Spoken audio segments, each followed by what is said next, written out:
Ya, salam teman-teman, selamat malam. Jumpa lagi dengan saya Yuda. Kita ketemu lagi dalam program K-Positif. Ya, malam hari ini kita akan ngepoin teman kita. Ya, kalau lihat dari wajahnya sudah ketahuan ya, dari suku mana ya kan. Ya, malam hari ini kita akan ngepoin dia. Pasti akan seru sekali malam hari ini. Dan kita akan mengorek-orek sesuatu yang positif yang ada dalam diri teman kita ini. Ya, selamat malam, Lai. Selamat malam Mas Yuda. Oke, namanya siapa? Nama saya Petrus Marbun. Oke, Lai Petrus. Saya panggil Lai ya. Oke. Siap. Oke, apa kabarnya, Lai? Puji Tuhan, luar biasa. Itu doang? Luar biasa. Oke. Ya, kan saat-saat ini kita sedang menghadapi satu keadaan dunia yang sungguh membuat orang takut ya, bahkan berdampak dalam segi ekonomi, bahkan mungkin rohani, bahkan segala macam sisi kehidupan tergoncang ya. Nah, saya akan menanyakan yang pertama dari segi ekonomi atau segi pekerjaannya. Sekarang Lai Petrus masih bekerja atau bagaimana, atau terkena dampak dari COVID ini? Tolong diceritakan. Untuk saat ini saya udah tidak bekerja lagi di PT. Dan memang saya salah satu terkena dampak.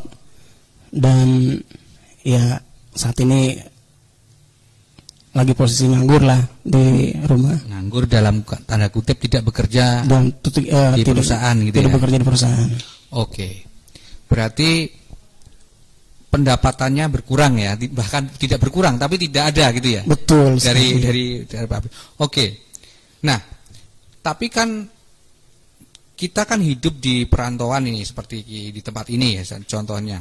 Kita kan perlu makan, perlu tempat tinggal, perlu bertahan hidup lah. Nah, dalam kondisi seperti itu,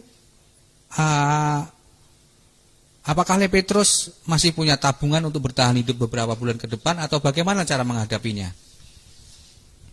Oke. Saya kebetulan waktu dihabis kontrak itu memang sih ada sedikit tabungan, dan kebetulan juga untuk menghidupi dalam kondisi habis kontrak ya, saya udah buka bisnis kecil-kecilan, masih kecil-kecilan sih, jual parfum, dan juga saya juga jual casing-casing HP, terus mau custom, hoodie, dan apa saja yang bisa dijual lah gitu, yang untuk mencukupi dalam sehari-harinya itu. Oke. Sudah berapa lama belajar berbisnis seperti itu kira-kira? Saya belajar bisnis ya. Ya. Bukan buka usaha parfumnya ya. Belajar bisnis itu ketika saya kurang lebih di SMP ya, mau kelas 3 SMP. Di situ saya belajar bisnis. Pertama itu jual kalung-kalung, terus jual cincin gitu. Itu punya abang saya jualin gitu. Dulu belajar bisnis. Oke. Tapi kalau untuk menjalani bisnis yang saat ini ya, contohnya bisnis walaupun kecil-kecilan ya, bisnis parfum dan casing-casing HP itu sudah dimulai dari kapan? Saya jual parfum itu pertama kali dulu jadi reseller ya, tahun 2016. Nah, di tahun 2020 saya buka di awal bulan Januari tahun 2020 ini saya udah belajar usaha kecil-kecilan bagian parfum. Oke. Dari hasil dari berbisnis seperti itu, parfum itu, kira-kira bisa nggak mencukupi kebutuhan 1 bulan selama kamu belum kerja ya di perusahaan? Kalau jualan parfum, ya itu yang lain-lain lah, usaha-usaha yang lain, maksudnya. Kalau udah dapat achieve target dalam sebulan itu, misalkan dari penjualan, kan saya punya tim reseller ya. Nanti kalau misalnya resellernya dapat sekian, terus kita nanti dapat chipnya target dari reseller. Nah, di situ saya ya tercukupi lah dalam sebulan itu. Cukup ya? Bisa nabung nggak kira-kira? Kalau nabung sih masih kecil ya, masih. Bisa kan? Bisa kecil-kecilan. Enggak masalah. Oke. Saat ini kamu masih kuliah juga? Saya udah off kuliahnya. Oh, off kuliah? Kenapa nggak diterusin kuliahnya? Terlalu sibuk kah? Iya. Terlalu sibuk atau nggak bisa bayar biayanya?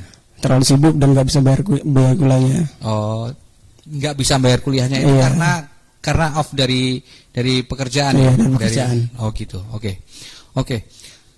Teman-teman, jadi inilah kondisi nyata yang kita hadapi saat ini. Saya percaya bukan hanya Lepretus yang mengalami hal yang sama seperti ini.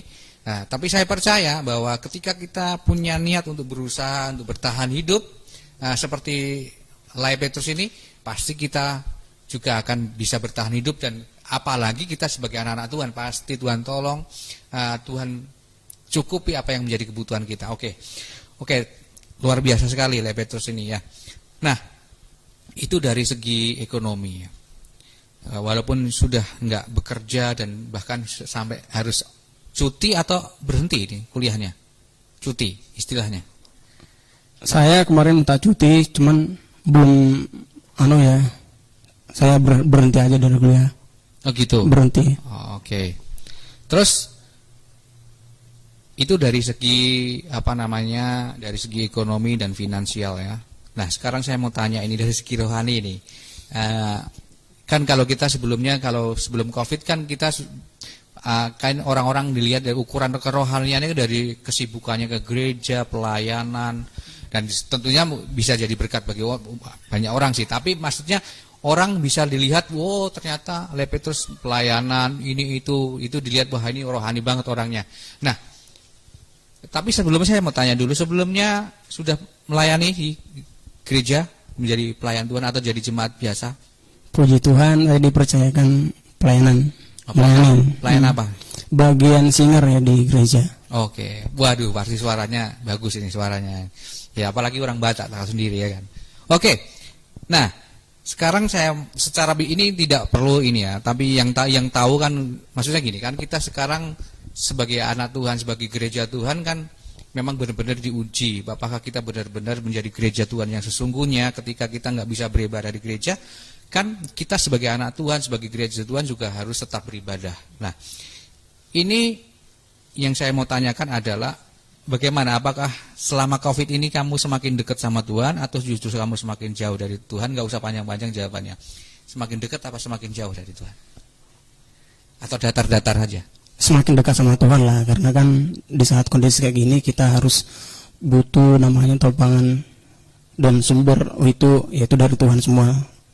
Semakin dekat sama Tuhan. Oke, luar biasa sekali. Jadi justru teman-teman, karena COVID-19 ini justru banyak orang yang semakin dekat sama Tuhan. Ya, jadi mungkin ini semua memang rencana Tuhan supaya anak-anaknya semakin dekat sama Tuhan, semakin bergantung sama Tuhan. Nah, oke, Le. Semakin dekat sama Tuhan. Nah, ketika kamu merasakan semakin dekat sama Tuhan, apakah masih ada rasa ketakutan terhadap COVID-19? Aku nanti kalau kena bagaimana, nanti kalau bahkan mungkin sampai mati kayak orang-orang atau di berita-berita itu bagaimana? Adakah rasa ketakutan itu? Rasa ketakutan itu ada ya, rasa takut namanya juga manusia. Cuman jangan hidup dalam ketakutan ya. Dan saya ya nggak khawatir.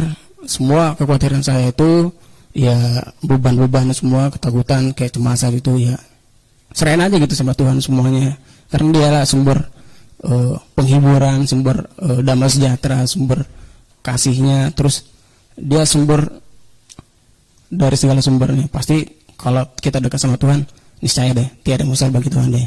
Amin, luar biasa. Berarti selama kita dekat sama Tuhan, apapun yang terjadi tetap kita ada damai sejahtera ya. Betul sekali. Ada damai sejahtera walaupun firman Tuhan katakan walau 1000 rebah di sisi kiriku dan 10.000 di samping kananku, sebelah kanan ya. Sebelah kananku. Itu tidak akan menimpa kita. Kita akan tetap berdiri bersama-sama. Betul, iya. Oke. Selanjutnya Lepetrus. Dan yang terpenting hadirat Tuhan ya kita dalam hidup kita. Yes, keren. Hadirat Tuhan. Kita harus merasakan hadirat Tuhan ya. pasti. Keren. Oke, gimana? Berarti selama COVID-19 ini semakin banyak baca firman Tuhan dong berarti ya? Puji Tuhan semakin banyak. Saat teduh rajin? Ya saat teduh rajin, kadang saya lompat-lompat, kadang pagi, kadang siang, kadang malam. Tidak masalah. Karena saat teduh itu sebenarnya kita punya waktu pribadi dengan Tuhan. Oke, Le. Kira-kira ada kekhawatiran nggak tentang masa depan? Apakah nanti mau seperti apa, atau mau melamar pekerjaan lagi atau seperti apa? Kira-kira ke depan? Kira harapannya ke depan lah intinya. Seperti yang saya katakan tadi, kalau ketakutan, kekhawatiran itu pasti ada ya, namanya juga sebagai manusia, terus kecemasan. Tapi saya pernah sekali baca di Yeremia 29 ayat 11 itu, masa depanmu penuh harapan. Kalau kamu percaya dan kamu lakukan, ya seperti kita lakukan aja bagian kita dan kita serahkan bagian Tuhan, nanti Tuhan lakukan bagiannya kok. Itu aja sih. Oke. Pasti ada. Berarti tetap masa depan itu sudah ditanggung sama Tuhan ya. Sudah ditanggung. Bahwa masa depan kita adalah masa depan yang gilang gemilang, masa depan yang penuh dengan pengharapan bersama dengan Tuhan. Luar biasa sekali. Oke. Mungkin yang punya pesan buat teman-teman yang menyaksikan program ini, mungkin teman-teman yang lain yang mungkin mengalami hal yang sama, mungkin silakan. Oke. Buat teman-teman, saya Petrus Marbun ingin menyampaikan pesan buat teman-teman terutama yang terkena dampak COVID ini, baik dalam dihabisin pekerjaannya, baik dalam ada masalah situasi apapun, dalam kekhawatiran. Please, kita masih punya Tuhan yang sumber yang memberi kita kekuatan. Kita punya sumber namanya itu pengharapan. Kita punya Tuhan sumber namanya itu yang memberi kita masa depan. Asalkan kita jangan hidup dalam kekhawatiran. Kita bisa hidup khawatir, tapi jangan berlama-lama dalam kekhawatiran. Kita bisa takut, namun juga manusia merasa takut, khawatir, semua bisa. Cuman jangan hidup dalam ketakutan, kekhawatiran. Serahkanlah segala kekhawatiranmu kepada Tuhan, sebab Tuhan yang memelihara kita. Dan masa depan kita itu buat anak-anak muda penuh harapan. Lakukan bagian kita, Tuhan lakukan bagiannya. Terima kasih. Oke, keren sekali. Jadi intinya seperti ini teman-teman. Jadi dalam situasi apapun kita tetap harus mengandalkan Tuhan. Tentunya kita juga harus berusaha keras, kan? Betul. Berusaha sekuat tenaga untuk kita mendapatkan apa yang kita cita-citakan. Betul sekali. Jangan pantang menyerah, tetap semangat, terus andalkan Tuhan. Yes. Pasti Tuhan tolong. Pasti. Oke teman-teman, ya, kita akan akhiri program malam hari ini dengan doa. Kita doa dulu ya, Le. Kita doakan teman-teman juga yang teman-teman yang lain yang juga mungkin mengalami dampak dari COVID-19 ini. Oke. Bapak, kami ucap syukur buat hari ini, buat malam hari ini Tuhan telah menolong kami sepanjang hari ini, memimpin kami, bahkan melindungi kami, memberkati kami. Terima kasih Tuhan. Malam hari ini kami berdoa buat teman-teman kami, ya, dimanapun mereka berada saat ini Tuhan, baik yang mengalami dampak COVID-19 maupun yang tidak Tuhan. Kami berdoa biarkanlah Tuhan melawat setiap kami semua, anak-anakmu, anak-anak muda Tuhan, anak-anak remaja Tuhan, orang-orang tua Tuhan. Semuanya Tuhan lawat Tuhan. Kami berdoa biarkanlah penyertaan Tuhan, pertolongan Tuhan terus Engkau nyatakan atas setiap anak-anakmu Tuhan. Kami percaya Tuhan, dalam situasi apapun, dalam kondisi apapun Tuhan pasti tolong setiap kami dan pertolongan Tuhan tidak pernah terlambat. Dan kami percaya waktu Tuhan adalah waktu yang terbaik. Terima kasih Bapak, terima kasih buat malam hari ini. Biarkanlah program ini terus berjalan untuk menjadi berkat bagi banyak orang Tuhan. Kami berdoa di dalam nama Yesus. Biarkanlah Tuhan anak-anak muda boleh dibangkitkan, anak-anak muda boleh diselamatkan ya Tuhan di dalam nama Yesus. Terima kasih, segala hormat kemuliaan hanya bagi nama Tuhan Yesus. Kami berdoa, kami mengucap syukur. Haleluya, amin. Ya. Terima kasih teman-teman yang sudah menyaksikan program ini. Sampai ketemu di episode selanjutnya. Tuhan Yesus memberkati. Salam.